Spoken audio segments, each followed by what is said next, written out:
Hi friends, today we will discussing about the topic Association of Southeast Asian Nation, ASEAN Nation. ASEAN Nation കുറിച്ചാണ് നമ്മൾ discuss ചെയ്യാൻ പോകുന്നത്. ഇത് regional ട്രേഡാണ് Association of South East Asian Nations.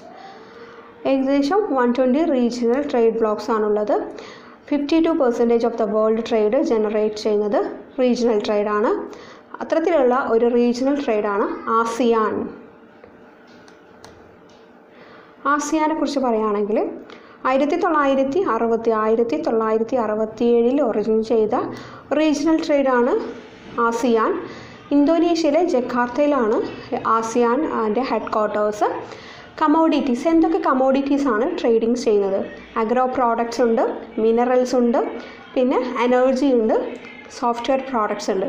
Agro പ്രോഡക്ട്സിൽ rubber, palm oil, rice, കൊപ്ര, coffee, minerals, copper.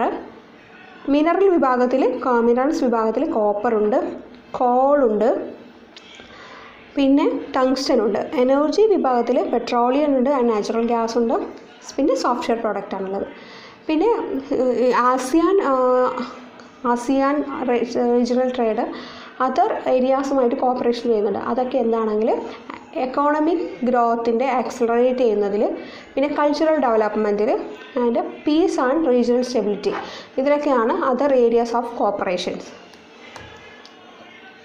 എന്തുകൊണ്ടാണ് ASEAN nations ഇന്ത്യയുമായിട്ട് കൂടുതൽ അടുക്കുന്നത്? ആസിയാനിൽ ഇന്ത്യ ഒരു മെമ്പറല്ല, പക്ഷേ ആസിയാൻ നേഷൻസ് ഇന്ത്യയുമായിട്ട് കൂടുതലായി അടുക്കുന്നു. കാരണം ആസിയാൻ നേഷൻസ് എപ്പോഴും എന്തൊക്കെ ഇന്ത്യയുമായിട്ട് അടുക്കാൻ ശ്രമിച്ചാലും ആസിയാൻ നേഷൻസ് വേൾഡ് ട്രേഡിൻ്റെ ഒരു ഭൂരിഭാഗമുള്ള റൈസ്, അപ്പോൾ ചൈനയുമായിട്ടാണ് ഏറ്റവും കോപ്പറേഷൻ ഉള്ളത്. അക്രോസ് ദ വേൾഡ് തന്നെ ചൈനയുമായിട്ട് നല്ലൊരു കോപ്പറേഷൻ ഉള്ള ടൈമാണ്. അതേപോലെ തന്നെ ആസിയാനും ഒരു നല്ലൊരു കോപ്പറേഷൻ ഉണ്ട്. പക്ഷേ ആസിയാൻ്റെ നേഷനുമായിട്ട് ഈ ബെയ്ജിങ് ഒരു ടെറിട്ടോറിയൽ ഡിസ്പ്യൂട്ടസ് കൂടുതലുണ്ട്. അത് ഭയന്നിട്ടാണ്, അതിൻ്റെ ഒരു പ്രോബ്ലംസ് ഉള്ളത് കൊണ്ടാണ് ആസിയാൻ നേഷൻസ് ഈ ഇന്ത്യയുമായിട്ടുള്ള ഒരു ഫോറിൻ റിലേഷൻഷിപ്പ് റൈസ് ചെയ്യുന്നത്. അത് കൂടുതൽ അവർ ആസിയാൻ സ്റ്റേറ്റ്സ് എന്ത് ചെയ്യുക വെച്ചെങ്കിൽ ഇന്ത്യ എന്ന് പറയുന്നത് ഒരു കമ്പലിങ് ഓപ്ഷനായിട്ട് എടുക്കുന്നതാണ്. പിന്നെ മാത്രമല്ല, ഇന്ത്യയുടെ ഒരു ഡെവലപ്മെൻറ്റ്, ഇന്ത്യ പസഫിക് എന്ന് പറയുന്ന ഒരു ടേമുണ്ട്. ഇന്ത്യ പസഫിക് ടേം എന്ന് പറയുന്നത് ഇന്ത്യ ഒരു പസഫിക് റിലേഷൻ, യൂറോപ്പ്, ഒരു അമേരിക്കയുമായിട്ടുള്ള റിലേഷൻഷിപ്പ്.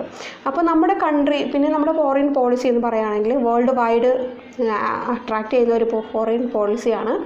അപ്പോൾ നമ്മൾ കറൻസി തന്നെ വേൾഡ് വൈഡിലായിട്ട് ഇൻക്രീസ് ചെയ്യാണ് ഈ ഒരു ഇന്തോ പസഫിക് ടേമിനെ കൊണ്ട് കൂടുതലായിട്ട് ഗെയിൻ ചെയ്യണം. കറൻസി വേൾഡ് വൈഡിൽ ഗെയിൻ ചെയ്യുന്ന ഒരു പ്രവണത ഉണ്ട്.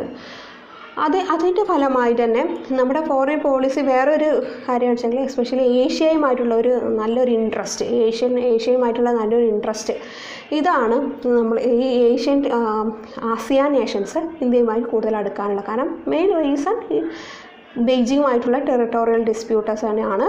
പിന്നെ അടുത്തത് ആസിയാൻ നേഷനുമായിട്ട് ഇന്ത്യയുടെ ഒരു ഹിസ്റ്റോറിക്കൽ ടൈസ്. കോൾഡ് വാർ ഡേയ്സിലൊക്കെ ആസിയാൻ നേഷനുമായിട്ട് ഇന്ത്യയോടുള്ള ഒരു ടൈസും ഇത് റീസണാണ്. പിന്നെ 1990 economic policy, look east policy, അതും നമ്മൾ കൂടുതലായിട്ട് 1990 കാലഘട്ടത്തിൽ ഇന്ത്യൻ എക്കോണമി പോളിസി എടുത്തുള്ളത് ലുക്ക് ഈസ്റ്റ് പോളിസിയാണ്. അപ്പോൾ ഒരു നല്ല റിലേഷൻഷിപ്പ് അവിടെ ഉണ്ടായിട്ടുണ്ട്, നല്ല ടൈസ് ഉണ്ടായിട്ടുണ്ട്. എന്നിരുന്നാലും 2014 മോഡി ഗവൺമെൻറ് അധികാരത്തിൽ വന്നപ്പോഴും ഈ ഒരു പോളിസി അത്ര വിട്ടില്ല. അതൊരു ആക്ടിവിസ്റ്റ് പോളിസിയായി മാറ്റുകയാണ് ചെയ്തത്. അപ്പോൾ എത്രത്തോളം നമുക്ക് ഇന്ത്യക്ക് ആസിയാൻ നേഷൻ ഇമ്പോർട്ടൻ്റ് ആണ്, അത്ര തന്നെ ആസിയാനിന് ഇന്ത്യയും ഇമ്പോർട്ടൻ്റ് ആണ്. നമുക്ക് എന്തുകൊണ്ടാണ് ASEAN nation is very important? നമ്മൾ റീസെൻ്റായിട്ട് 2017 25 years of diplomatic partnership celebrate ചെയ്തിട്ടുണ്ട്. മാത്രമല്ല നമുക്കുള്ള ഈ ആസിയാൻ നേഷനുമായിട്ട് നമുക്കുള്ള ഒരു പ്രോബ്ലം എന്ന് വെച്ചാൽ ടെറിട്ടോറി ഒരു ഈ കണക്ടിവിറ്റി ഇഷ്യൂ ആണ് ഏറ്റവും വലിയ പ്രോബ്ലം. അപ്പോൾ കണക്ടിവിറ്റി ഇഷ്യൂ തരണം ചെയ്യാൻ വേണ്ടിയിട്ട് നമ്മൾ India Myanmar Thailand trilateral highway construct ചെയ്ത് വരുന്നുണ്ട്. 2020 അത് ഫിനിഷ് ആകുമെന്നാണ് എക്സ്പെക്റ്റേഷൻ ഉള്ളത്. പക്ഷേ some trouble also in this program. അപ്പോൾ നോർത്ത് ഈസ്റ്റിലെ മോറയിൽ നിന്നും മാവോ സോട്ട് എന്ന തായ്ലാൻഡിലെ ഒരു പ്ലേസ് വരെയാണ് നമ്മുടെ ഈ ഒരു Indian Myanmar Thailand trilateral highway ഉള്ളത്. ഇന്ത്യൻ മ്യാൻമാർ ഉണ്ടായിരുന്നുള്ളൂ, പിന്നെ അത് എക്സ്റ്റെൻഡ് ചെയ്ത് ഇന്ത്യൻ മ്യാൻമാർ തായ്ലാൻഡ് ആയി മാറ്റുകയാണ് ചെയ്തത്. നമ്മൾ എന്തുകൊണ്ടാണ് ഇങ്ങനത്തെ നമ്മൾ ഇങ്ങനത്തെ ഒരു ട്രൈലേറ്ററൽ ഹൈവേ നിർമ്മിക്കാൻ കാരണം വെച്ചാൽ കണക്ടിവിറ്റി ഇഷ്യൂ പ്രോബ്ലംസ് സോൾവ് ചെയ്യാൻ വേണ്ടിയിട്ടും, പിന്നെ നമ്മൾ ബെയ്ജിങ്ങിൻ്റെ ബെൽറ്റ് ആൻഡ് റോഡ് ഇനിഷ്യേറ്റീവിൽ നമ്മൾ പാർട്ടിസിപ്പൻ്റ് അല്ല. ഈ ഇന്ത്യ മ്യാൻമാർ തായ്ലാൻഡിൻ്റെ ട്രൈലേറ്ററൽ ഹൈവേ നമുക്ക് ഇതൊരു ലിങ്ക് ചെയ്യുന്ന രീതിയാണ്. അപ്പോൾ ഇതിൻ്റെ ഫലമായിട്ട് തന്നെ ആസിയാൻ നേഷൻസ് കൂടുതലായിട്ടും നമ്മൾ അതർ നേഷൻസൊക്കെ ഇന്ത്യയിൽ ഇൻവെസ്റ്റ് ചെയ്യാനും ഇൻഫ്രാസ്ട്രക്ചർ പ്രോജക്റ്റ് ആരംഭിക്കാനൊക്കെ ഒരു സാധ്യത ഇന്ത്യൻ എക്കോണമിയിൽ ഓപ്പൺ ചെയ്യുന്ന രീതിയായി മാറും. ഈ കണക്ടിവിറ്റി ഇഷ്യൂവിന് ഒരു സൊല്യൂഷൻ ആയിക്കഴിഞ്ഞാൽ ഇത് ഭയങ്കര ബെനിഫിറ്റ് ആയിരിക്കും ഇന്ത്യക്ക്. പിന്നെ നമ്മുടെ ആസിയാൻ നേഷനുമായിട്ട് അത്ര തന്നെ ഒരു ടെറിട്ടോറിയൽ ഡിസ്പ്യൂട്ടസൊന്നും ഒന്നും ഇല്ല. ചെറിയ തോതിലുണ്ടെങ്കിൽ തന്നെ അത് ബൈലേറ്ററൽ ഒരു നല്ല രീതിയിൽ തന്നെ അത് നമ്മൾ സോൾവ് ചെയ്യുന്നതാണ്. അതാണ് ഏറ്റവും നല്ലൊരു പീസ്ഫുൾ ട്രേഡാണ് നമ്മൾ ആസിയാൻ നേഷനുമായിട്ട് ഉള്ളത്. അതുകൊണ്ടാണ് ഇന്ത്യക്ക് ആസിയാൻ നേഷൻ വെരി ഇമ്പോർട്ടൻ്റ് എന്ന് പറയാൻ കാരണം. ഇനി ആസിയാൻ നേഷൻ്റെ എസ്റ്റാബ്ലിഷ്മെൻറ്റ് നോക്കാം. ഒരു ആസിയാൻ ഡിക്ലറേഷൻ, ബാങ്കോക്ക് ഡിക്ലറേഷൻ എന്ന് പറയുന്ന ഡിക്ലറേഷൻ്റെ ഫലമായിട്ട് സൈൻ ചെയ്തതിൻ്റെ ഫലമായിട്ട് തായ്ലാൻഡിലെ ബാങ്കോക്കിൽ 1967 ഓഗസ്റ്റ് 8 എസ്റ്റാബ്ലിഷ് ചെയ്യപ്പെട്ട റീജിയണൽ ട്രേഡാണ് Association of South East Asia Nation എന്ന് പറയുന്നത്. അന്ന് ഫൗണ്ടിങ് മെമ്പേഴ്സ് എന്ന് പറയുന്നത് Indonesia, Malaysia, Philippines and Singapore and Thailand ആയിരുന്നു. 1984 7th ജാനുവരിന് ബ്രൂണൈ ദാറുസലാം ജോയിൻ ചെയ്തു. 1995 ജൂലൈ 28 വിയറ്റ്നാം ജോയിൻ ചെയ്തു. 1997 മ്യാൻമാറും ലാവോയും ജോയിൻ ചെയ്തു. പിന്നെ 1999 കംബോഡിയ ജോയിൻ ചെയ്തു. അങ്ങനെ 10 മെമ്പർ നേഷനാണ് ഇപ്പോൾ ആസിയാൻ. എന്തിനാണ് ഈ ആസിയാൻ നേഷൻ നിർമ്മിച്ചിട്ടുള്ളത്? എന്തിനാണ് ഒരു കൺസ്ട്രക്ഷൻ? നമ്മൾ ഓൾറെഡി പറഞ്ഞു, ഒരു കൾച്ചറൽ ഡെവലപ്മെൻറ്റ്, പിന്നെ social progress, economic growth accelerate ചെയ്യുക ഒക്കെയാണ് ഏറ്റവും വലിയ ഒരു എയിം എന്ന് പറയുന്നത്. പിന്നെ ഇതിൻ്റെ ഫലമായിട്ട് ഒരു പീസ്ഫുൾ കമ്മ്യൂണിറ്റി സൗത്ത് ഈസ്റ്റ് ഏഷ്യനിൽ ഉണ്ടാക്കുക, പിന്നെ സ്ട്രെങ്തൻ ചെയ്യുക, ഒരു നല്ല പാർട്ട്ണർഷിപ്പ് വരിക, പിന്നെ ഈക്വാലിറ്റി നിലനിർത്തുക, സ്പിരിറ്റ് ഓഫ് ഈക്വാലിറ്റി ആണ് ലക്ഷ്യം. ഇതൊക്കെയാണ് അതിൻ്റെ ഏറ്റവും നല്ല ലക്ഷ്യങ്ങളെന്ന് പറയുന്നത്. Regional piece and stability promote ചെയ്യുക. അതെങ്ങനെയാണ് അതിൻ്റെ പ്രൊമോഷൻ നടക്കുന്നതെന്ന് വെച്ചാൽ യുണൈറ്റഡ് നേഷൻ കാർട്ടറിൻ്റെ പ്രിൻസിപ്പിൾ അടിസ്ഥാനത്തിൽ റൂൾ ഓഫ് ലോ യൂസ് ചെയ്തിട്ട് ജസ്റ്റിസിനെ റെസ്പെക്റ്റ് ചെയ്തിട്ട് ആണ് regional piece and stability promote ചെയ്യുന്നത്. പിന്നെ നല്ലൊരു കൊളാബറേഷൻ, മ്യൂച്വൽ അസിസ്റ്റൻസ് കൊണ്ടുവരിക. എന്തിലൊക്കെയാണെന്ന് വെച്ചെങ്കിൽ അഡ്മിനിസ്ട്രേറ്റീവ് ഫീൽഡിൽ scientific and technical and cultural and social and economic ഇൻട്രസ്റ്റിൻ്റെ അടിസ്ഥാനത്തിൽ നല്ലൊരു മ്യൂച്വൽ അസിസ്റ്റൻറ്റും ഒരു ആക്റ്റീവ് കൊളാബറേഷനും പ്രൊമോട്ട് ചെയ്യുക. പിന്നെ ഒരു അസിസ്റ്റൻസ് ഇപ്പോൾ ഈ റീജിയണൽ നേഷൻസിൻ്റെ ഇടയിൽ തന്നെ എഡ്യൂക്കേഷണൽ, പ്രൊഫഷണൽ, ടെക്നിക്കൽ, അഡ്മിനിസ്ട്രേറ്റീവ് സ്ഫിയേഴ്സിൽ, റിസർച്ചിൽ, ഇതിലൊക്കെ ട്രെയിനിങ്ങിലൊക്കെ നല്ലൊരു അസിസ്റ്റൻറ്റ് പ്രൊവൈഡ് ചെയ്യുക, ഈച്ച് അതറായിട്ട് പ്രൊവൈഡ് ചെയ്യാം. പിന്നെ അടുത്തത്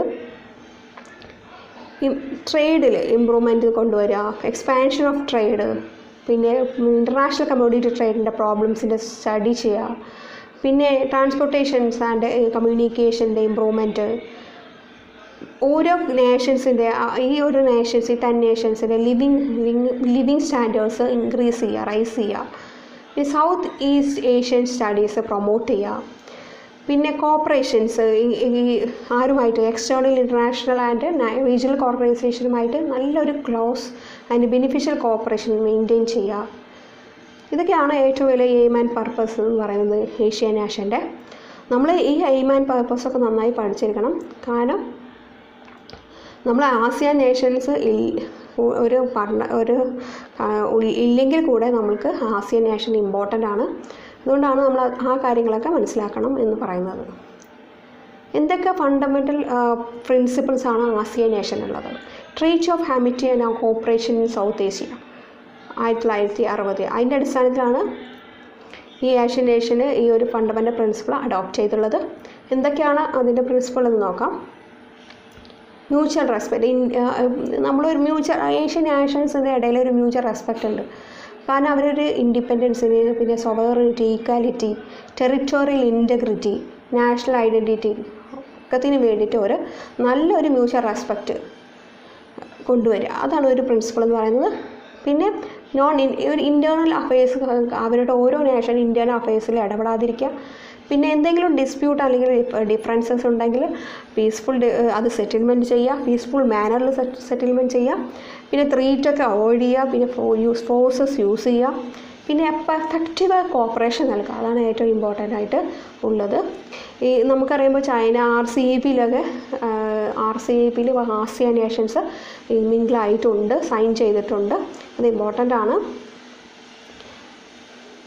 ആസിയാൻ മെമ്പേഴ്സ് കൺട്രീസ് പറയുന്നത് മ്യാൻമാറാണ്, Thailand, Cambodia, Singapore, Indonesia, Laos, Vietnam, Malaysia and Philippines, Brunei, Darussalam.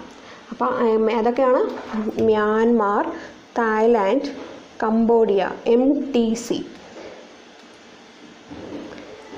Singapore, Indonesia,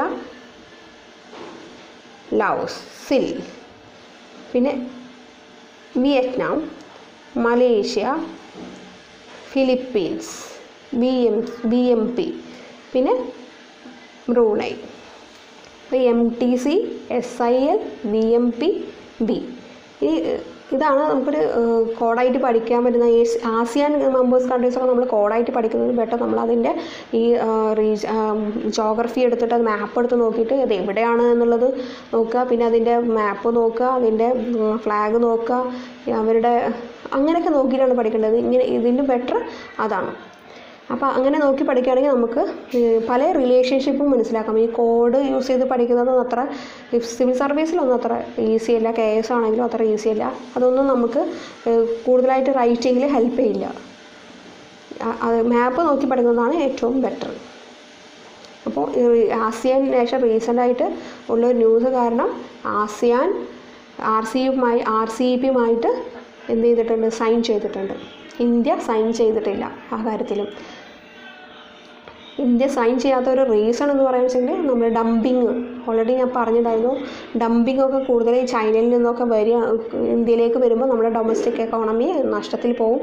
അതുകൊണ്ടൊക്കെ തന്നെയാണ് നമ്മൾ RCEP-യിൽ ജോയിൻ ചെയ്യാത്തത്. പിന്നെ RCEP-യിൽ നമ്മൾ ജോയിൻ ചെയ്യുമ്പോൾ RCEP-യിൽ നമ്മൾ സർട്ടൈൻ പ്രിൻസിപ്പിൾ RCEP-യിൽ സർട്ടൈൻ നമ്മൾ പ്രിൻസിപ്പിളൊക്കെ പറഞ്ഞിട്ടുണ്ടായിരുന്നു. പക്ഷെ അതൊന്നും സ്വീകരിച്ചിട്ടില്ല. അതിൻ്റെ ഫലമായിട്ട് നമ്മളത് ജോയിൻ ചെയ്തിട്ടില്ല. ജോയിൻ ചെയ്ത് കഴിഞ്ഞാൽ വലിയൊരു പൊളിറ്റിക്കൽ ഇഷ്യൂ, ജോഗ്രഫിക്കൽ ഇഷ്യൂ, പിന്നെ ട്രേഡ് ഇഷ്യൂ ഒക്കെ വരും. പിന്നെ RCEP-ൻ്റെ ഒരു ജോയിൻ ചെയ്യാത്തൊരു ക്രിറ്റേരിയ എന്ന് പറയുകയാണെന്ന് വെച്ചെങ്കിൽ ഈ നമുക്ക് ഓൾറെഡി ആസിയാൻ നേഷൻസുമായിട്ടൊക്കെ നല്ല റിലേഷൻഷിപ്പ് ഉണ്ട്. പിന്നെ എന്നിരുന്നാലും ആസിയാൻ നേഷൻസുമായിട്ട് ഈ RCEP-യുമായിട്ട് എപ്പോൾ വേണമെങ്കിലും ജോയിൻ ചെയ്യുന്ന രീതിയിലുള്ള ഒരു എൻഡിങ് ആണ് ഇപ്പോൾ റീസെൻ്റായിട്ട് ഉണ്ടായിട്ടുള്ളത്. ആസിയാൻ നേഷൻ RCEP-നെ കുറിച്ച് ഞാനൊരു വീഡിയോ ചെയ്തിട്ടുണ്ട്. If you are interested please search and if you are interested in this video please share and subscribe.